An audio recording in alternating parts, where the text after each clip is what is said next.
Hello guys! Sana hindi nyo marinig yung sipi ni Bibi. Pinanood ko siya guys para kumain.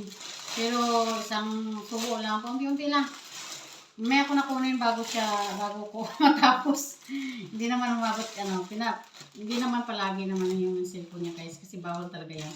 Minsan-minsan lang, pag pinakain ko ba, para gusto ko makalunok talaga siya.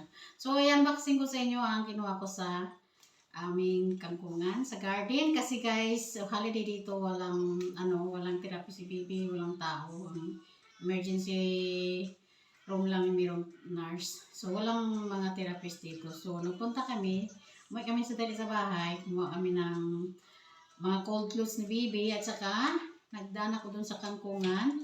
Naawa talaga ako sa mga kangkong. Oy, busy si Lulu, busy si Afam. So, wala talaga, may nag-delete for 2 weeks kami dito.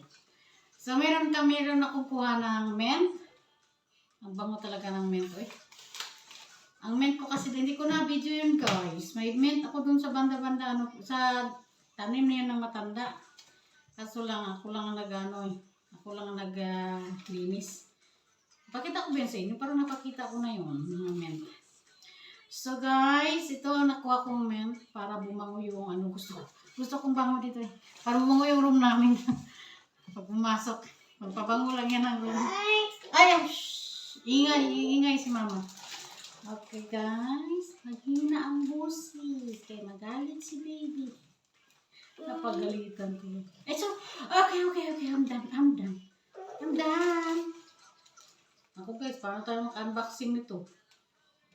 Bawalan man tayo ni baby magingay. So, ang aking sibuyas dahon guys. Ito. Okay, may dala akong sibuyas dahon din. Kasi di ba nakikita nyo guys, may tanim ako ng konting sibuyas dahon doon. Then, kinuha ko na. Yan. Hindi ko siya ginbunot, ko lang siya ginunting. Malay mo, magtubo ulit bago mag-snow. Kasi pag nag-snowing na guys, wala na guys. Matatabunan na sila ng snow. Nanginginig na sila. So, ilagay natin dyan. Tapos, ang aking rucola. Arugwela to guys. Rucola dito. Tawag. Meron akong rucola. Ito guys, ko lang papabango ng bahay. Ay, may patsuli po. Kita ko pang gunting. Ang daming rucola guys. Yung rucola rucola, arugwela. Jir, ana-ana. Jir guys. Ang bango. Kasi guys, batang-bata pa. Tapos nagkuha din ako ng sangig guys. May sangig kasi ako doon. Isang pasok. Ayan. Ang dami kong na-feel ko na yung mga nagtatanim, no? Na-feel ko yung kanilang saya. Kung ano yung pakiramdam na nag-harvest ka guys. Na-feel ko na. Kasi dahil guys, mangunguma naman talaga ako guys. Ang tanong ko lang talaga guys, ang natatanim ko lang talaga guys, dahon kamuti. At saka, kamuti at saka balinghoy. Sa mga utan-utan na rubati. Kangkong kasi hindi yan tinatanim doon sa Iloilo. Maraming kangkong sa Talamnan. Hindi yan tinatanim. Bubuhay lang yan ng kusa. Kangkong. Minsan sa katubuhan. Ito guys, ang kangkong na to, marami to sa Iloilo, sa tubo. Sa Talamnan naman, malalagpad yung dahon. Nagalit si baby. Nanggigil na talaga siya sa akin. Maingay mama. Inahinaan ko kasi yung musipin niya para hindi tayo musipin. Sana hindi nyo marinig yun, no? Ko lang naman. I-edit ko. Pag in-edit ko naman, hindi nyo naman marinig ang aking daldal. Yan, sangig na yan guys. Mga sangig. Dilaw-dilaw na nga eh. Ito naman ang mga kangkong. Ang daming kangkong guys. isang ano lang yun, isang hilera, dalawang hilera lang yun, pero inubos ko na kasi kaysa naman malanta siya sa init, hindi na, walang dilig-dilig, kawawa talaga, nawa talaga ako sa pangko. Ito, ang taba-taba eh, kahit walang dilig eh. Ang ano, ang ana-ana, ang jer-jer, walang dilig-dilig, taba niya.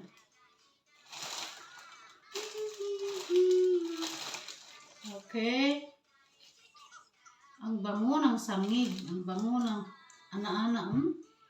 Ang bango ng ana-ana. Promise guys. Ayan. Ito na siya guys. Ang dami. Anin ko to. Hugasan ko to ng lahat. Tapos lagay ko sa kung walang frozen dito guys. Ref lang.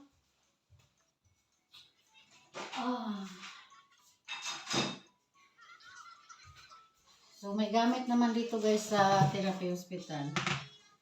May mga gamit naman dito. Makaluto-luto talaga. Kasi parang hotel lang guys. May sariling kusina, sariling CR, sariling kwarto. Ang aking kwarto dito sa ang dami guys oh. So, hagpatin ko to siya. Pagkahagpatin ko, hugasin, pagkahugasin, utanin, adubuhin. Ayan guys. Diba, hindi ko mamimiss yung ano. Tapos guys, dinalhan ako ni Peter dito ng rice cooker. Rice na mais. Bigas na mais guys. Bigas na mais yung gamit ko. Hindi ako nagpabili sa kanya ng palay. Bigas na humay ba tawag doon? Humay sa Ilonggo, iwan ko sa Bisaya Sa Tagalog naman, bigas lang yun eh. Bigas. So, yun ang pares ko to guys ay mais na dilaw. Yung kinakain ni Inday Roning guys. Kaya pala gustong-gusto ni Inday Roning yan guys, ang bigas na yelo. Kasi, sobrang bango. Mabango talaga siya guys, isahin mo. Subukan nyo. Sobrang bango. Kaya pala, lagi ko nakikita ni Inday Roning kumakain yan. Tsaka napaka-healthy niyan guys. Kung mayroon kang sugar, high blood, bigas na yelo, mais na yelo ang maganda kainin. Mga diet, may mga sakit. Yun, maganda yan. Ay, wait, sorry lang. Dagda lang mama, no? Oh, dito kikita. Dito kikita na nga yung nag-upload ng nag-upload ng tawag doon. Dapat ihagpatin ko na, no? Bakit ko pag ihaplos-haplos yan? Ilang minuto na kayo dyan? 8 minutes na, hindi pa ako nakatapos ng hagpatin ng kangkungin. Hagpatin ko na lang. Ayan guys. Hindi na ako ma-miss ng, hindi na ako mag-isip sa aking kangkong. Pag nakikita ko si Mamahal nag-upload sa kanyang tinatanong ko si Mamahal, kamusta na kaya yun ang aking kangkong? Binumahal, itanong sa apa mo. Bakit si Mama lang tinatanong mo? Kasi si Apam busy, sobrang busy ni Apam kasi pag tinawag siya dito guys, siya talaga ang kakausapin kasi nga hindi pa talaga ako kasugawon sa kanilang lingwahe dito. Tsaka gusto talaga ng doktor yung lingwahe nila dito, paano i-explain ang mga bayarin, mga proseso, ganon. So, hindi masyado sila maka-explain ng English. English naman marunong sila guys, pero mas bintaha daw talaga na dito na lingwahe ang nila. Marunong naman ako guys, makakaintindi ako, kaso lang ang pag-deliver ng ng kanilang words dito, sobrang hirap ako. Nakaintindi ako. Na nga ako, nagdo-Deutsch na nga ako dito sa mga hindi ko marunong mag-English. Yung English ko guys, kinamatis lang naman dito eh. Hindi talaga ako perfect mag-English. Kala nila dito sa akin siguro, no? Englishera talaga ako, bro. Hindi, sabi ko, sa kanila sa atin kasi, sa kala nila sa atin, mga Pilipina, Englishera. Sabi ko, hindi, ang aking English ay, ano lang to, tinaguan ko lang to na English. Dito ko lang dito ko lang nilabas. So, thank you for watching na guys. Kasi, anong oras, ilang minuto na. Thank you for watching guys. Mag-adobo ako, i-upload ko yan. Or, premiere pa more.